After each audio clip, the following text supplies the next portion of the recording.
Welcome everyone. Does your life feel like a volcano sometimes? Me too!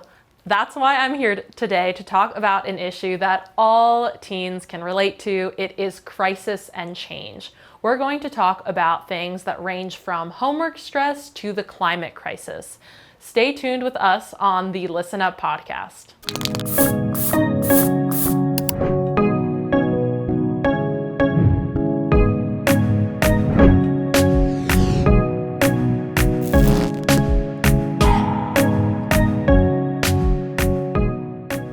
Hi, welcome to Listen Up, the KidSpirit podcast. My name is Maya Mesh, and I am your host for today. I was a part of KidSpirit from 7th grade to the end of high school. I am an alum. I am on the Alumni Council, and I am so happy to be back here today because I am with the lovely Finn, who is a current contributor on the New York City Ed Board. And we are here to have a conversation about our rapidly changing world, how personal and global challenges affect our lives. Finn, would you like to introduce yourself? Sure. Hi, my name is Finn. I'm 15 years old. I'm a KidSpirit contributor and editor from New York. My free time, I enjoy roaming the city with my friends. I enjoy reading myths from various cultures and listening to audiobooks online. Awesome. Let's get started. There are a lot of changes going on right now. For me, I know I'm going through a huge period of transition. I just graduated college. I'm moving back home, figuring out career stuff. In the world, I feel like we are all trying to navigate this like post-COVID reality. And I'm just kind of curious, how do you deal with like challenges in your life?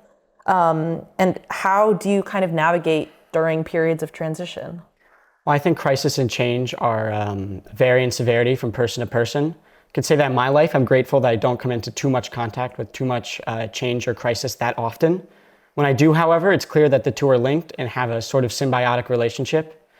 Whenever I'm confronted with like a sudden deadline or something, what I try and do to deal with that, to deal with the change and the crisis, is to create a clear plan. This does for me is removes a lot of panic and creates a clear path forward so I'm not running around like a chicken without its head.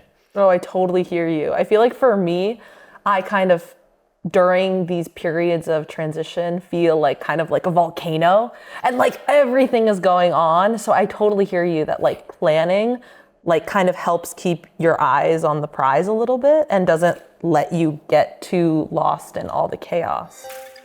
So that brings me to my next question. What do you think the relationship is between crisis and change in general? I think that both crisis and change are inextricably linked and that one naturally causes the other. A recent example is COVID-19, where that crisis and our world's lack of preparation for said crisis led to a lot of change, a lot of upheaval. So let's go further with this and talk about how youth and youth voices can really make a difference when facing like global challenges. I want to ask you about your recent participation in KidSpirit's Global Youth Voices project. So from my understanding, it was where a group of contributors co-authored an article examining the responses to global crisis. Can you tell me a little bit more about your role in the project and what you researched? So yeah, I specifically covered segregation in U.S. schools. My fellow kids went over different topics than that. Some went over how kids in general can try and tackle issues that affect everybody. Or just themselves. So there's a whole range of issues that we went over. That's really, really fascinating. Where were the other contributors from? What did you learn from them? So again, I'm from the US, I'm from New York, as I mentioned before. But I was working with 5 other kids who were from Jordan, Pakistan, Ukraine, and again, the US. And it was really interesting because we were able to we were able to see a lot more perspectives than you would usually see. Mm-hmm. And so that was really informative and interesting. So what did you learn on your own?